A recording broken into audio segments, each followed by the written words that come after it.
Hello everyone, welcome back to this channel Dinesh sir. इस video में हम बात करेंगे SEBC जो कैटेगरी है मराठा आरक्षण, उसके बारे में।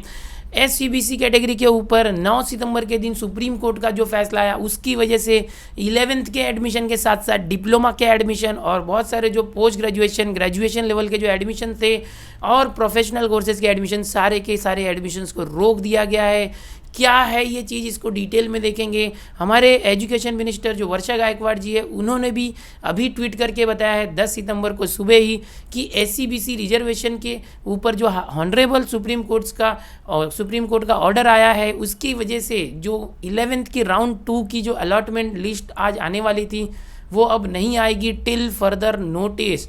और इसके बाद आप देखेंगे 11th की वेबसाइट पर नोटिस आई हुई है कि जो अलॉटमेंट लिस्ट 10 सितंबर को आने वाली थी नहीं आएगी कोर्ट के ऑर्डर की वजह से। तो ये सब क्यों हो रहा है और क्या है SEBC कैटेगरी, ये मैं आपको डिटेल में इस वीडियो में बताऊंगा। पूरा का पूरा मैटर शुरू से लेके एंड तक, वीडियो को लास्ट तक जरूर देखें। सुप्रीम कोर्ट का जो फैसला आया मराठा आरक्षण को लेके 9 सितंबर को, क्या था वो, इन्होंने क्या किया है कि ये जो मैटर था जिसकी सुनवाई चल रही थी, उसमें सारे के सारे जो एडमिशन प्रोसेस थे, अपॉइंटमेंट थे जॉब में मराठा कोटा से, उन सभी को स्थगित कर दिया है। और ये जो मैटर है वो जो है एक बड़ी पीठ को, संविधान पीठ को ट्रांसफ़र किया कि अब उसकी सुनवाई संविधान पीठ करेगी। आगे चलो पहले सुप्रीम कोर्ट के बारे में डिटेल में बताता हूँ कि ये जो पूरा मैटर सुप्रीम कोर्ट में क्या था, कौन कौन जजेस है। तो देखो 3 जजेस की जो बेंच है सुप्रीम कोर्ट में, उन्होंने स्टे लाया है इस SEBC कैटेगरी के ऊपर जो 2018 में जिसको प्रस्ताव पारित किया गया था। ओके, लेकिन जो ये जजेस हैं, इन्होंने क्या किया है कि इस इश्यू को कॉन्स्टिट्यूशन बेंच यानी जो संविधान पीठ होती है, जो 5 जजेस मिलकर अब इसका फाइनल जो है डिसीजन लेंगे आगे क्या करना है। जो बेंच है ये, इसमें जस्टिस जो न्यायाधीश थे नागेश्वर राव, हेमंत गुप्ता और रविंद्र भट्ट, इन लोगों ने ये जो फैसला लिया स्थगित करने का। यहाँ पर देखोगे कि post graduate admission that have taken place till date shall remain unaltered, यानी अभी तक जो कोई एडमिशन हुए हैं पोस्ट ग्रेजुएशन की, उनको कुछ नहीं करना है। ऐसे 11th के मामले में भी यही होगा कि जिनको SEBC में एडमिशन मिल चुका है उनको ठीक है, लेकिन अब आगे से नहीं देना है। ठीक है, और क्या कहा गया सुप्रीम कोर्ट के जरिए। सबसे पहले बात तो यहाँ सुप्रीम कोर्ट में क्यों पहुंची है कि जो 50% का रिजर्वेशन होना चाहिए किसी भी राज्य के अंदर, पूरे भारत देश के अंदर। और इसके पहले एक केस चला था इंदिरा सोनी का। तो ये जो इंदिरा सोनी है, उनके केस में क्या हुआ था कि जो सुप्रीम कोर्ट ने कहा था कि 50% के ऊपर रिजर्वेशन नहीं होना चाहिए, तो उसका रेफरेंस देके यहाँ पर जो 2019 में जो मराठा आरक्षण के खिलाफ एक याचिका दायर की गई थी और उसकी सुनवाई हुई। अब हुआ क्या था कि हाई कोर्ट ने क्या किया था कि जो 16% रिजर्वेशन की मांग की गई थी मराठा आरक्षण में, उसको कम करते हुए कहा कि 12 और 13% इतना ही रिजर्वेशन दे सकते हैं, उससे ज़्यादा रिजर्वेशन नहीं दे सकते। तो यहाँ पर जो सोशली एंड एजुकेशनली 12% और 13% इस तरह से जॉब्स में और एजुकेशन में दिया गया रिजर्वेशन, लेकिन इसको सुप्रीम कोर्ट में चैलेंज किया गया था और 9 तारीख को इसका फैसला आ गया। आओ चलो बताता हूँ कि ये जो SEBC कैटेगरी है वो डिटेल में है क्या। SEBC का फुल फॉर्म है socially and educationally backward class.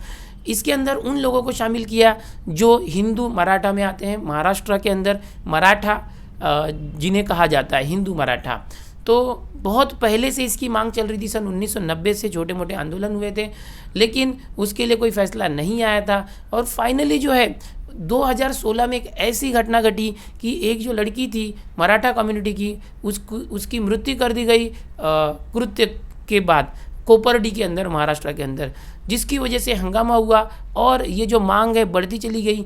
Maratha community जो है, जो पूरे महाराष्ट्र के अंदर जो 35% स्टेट के पॉपुलेशन में है, उन्होंने मांग की कि हमें मराठा आरक्षण दिया जाए। अब बाद में साइलेंट जो है आंदोलन होने लगे, बहुत सारी बातें होने लगी। 2018 में जो महाराष्ट्र सरकार है, उन्होंने इस प्रस्ताव को पास कर दिया, मराठा आरक्षण को 16% का जो आरक्षण देने की बात कही।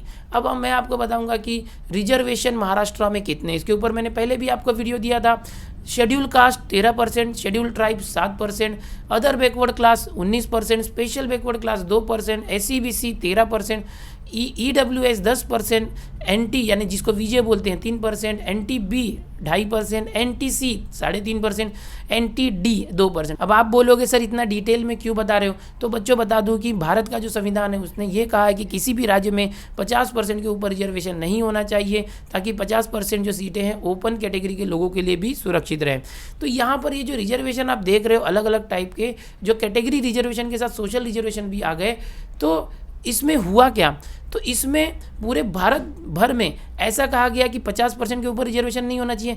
लेकिन यहाँ पर स्क्रीन पर अगर आप देखते हो तो आंध्र प्रदेश में 50% रिजर्वेशन पहुँचा है, आसाम बिहार के अंदर 50%, बाकी जगह पर थोड़ा कम है, दिल्ली के अंदर 50%, गुजरात में 59% आरक्षण है, और इसके बाद नीचे आप देखते हो महाराष्ट्र के अंदर 75% है, जो कि जो नियम है संविधान का उसको खंडित करता है कि 50% के ऊपर रिजर्वेशन नहीं होना चाहिए।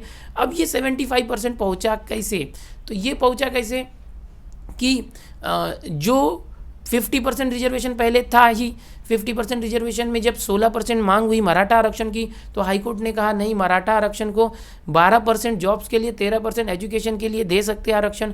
इसके बाद जो EWS कोटा होता है, इकोनॉमिक वीक सेक्शन, जिसमें 10% रिजर्वेशन दिया गया, जिसकी वजह से टोटली अप्रॉक्स पहले से लेके 75% के लगभग जो है अब रिजर्वेशन हो चुका है महाराष्ट्र के अंदर, जो कि वायलेट करता है नियम को कि इतना नहीं होना चाहिए। इसी के खिलाफ जो है 2019 में याचिका दायर की गई थी, और याचिका में कहा गया कि ये संविधान के खिलाफ है, संविधान में 50% से ज़्यादा रिजर्वेशन नहीं होना चाहिए। लेकिन ये जो मराठा आरक्षण है और इकोनॉमिक वीक सेक्शन, इसको मिला के 50% के ऊपर रिजर्वेशन जा रहा है।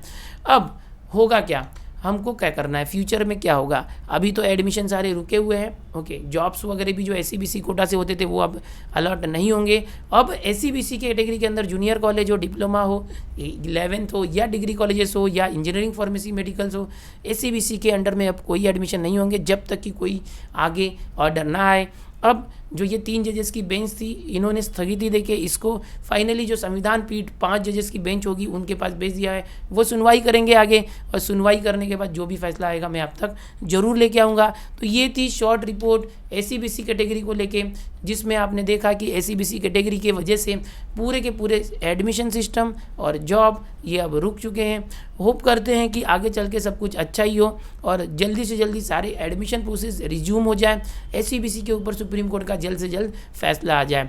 इस मुद्दे पर आपकी क्या राय है, आप इस वीडियो के नीचे कमेंट में ज़रूर बताएं। आपको क्या लगता है, एडमिशन जल्दी से जल्दी होना चाहिए कैटेगरी के बारे में, ये जो SCBC रिजर्वेशन है, या ओपन कैटेगरी, या other caste category, social category, आप अपनी राय जरूर कमेंट के जरिए मुझे दें, ताकि आपकी राय को पढ़कर मैं आगे चल के आपको और जानकारियां देते रहूं, ताकि लोगों को पता चले कि महाराष्ट्र ही नहीं पूरे भारत में क्या चल रहा है और क्या चलना चाहिए, कैसे होना चाहिए। इसी तरह की जानकारियां मैं लगातार आपके पास लेके आते रहता हूं। वीडियो पसंद आया तो लाइक कर दो, अपने दोस्तों में ज़्यादा से ज़्यादा शेयर करो ताकि ये जानकारी सभी तक पहुँचे। मिलते हैं नेक्स्ट वीडियो में ऐसी और जानकारियों के साथ।